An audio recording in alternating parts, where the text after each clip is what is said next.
Welcome to Suburban Living. My name is Ed. I want to show you here at the cabin a problem that we've had in the past. If you watched the video that we made on building the cabin, you see that we had a good bit of water damage. And the water damage came from this place back here. This hill, although I have a ditch here that's kind of somewhat hard to see. At least it was a ditch and it's kind of been filled back in around here behind my shed. Water came down this hill, got into the cabin.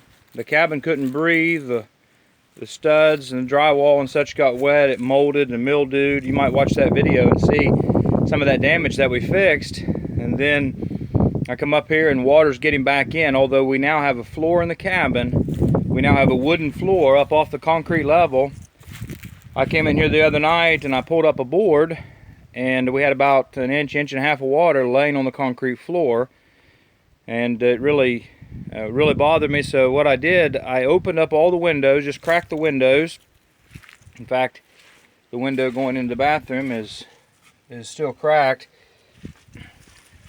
I took a star drill, that's a chisel that has a star on the end and a hammer, and I drilled this hole here for drainage.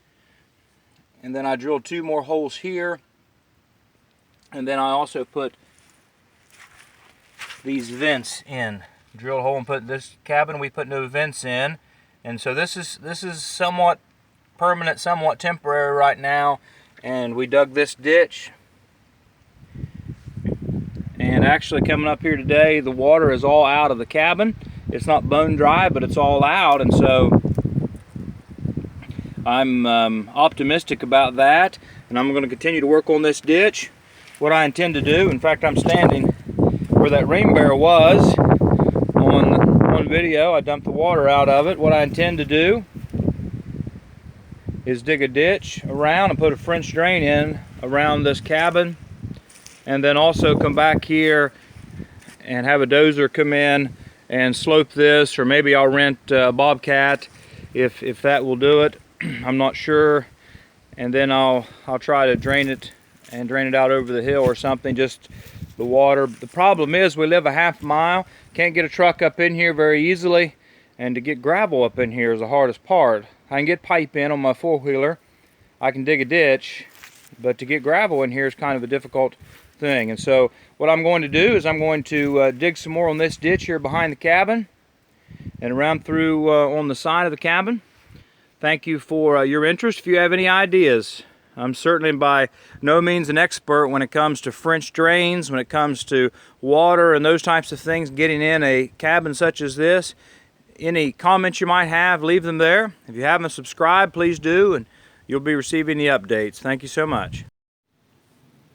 I want to show you guys some progress as I continue to open this ditch. I don't think it has to be real deep.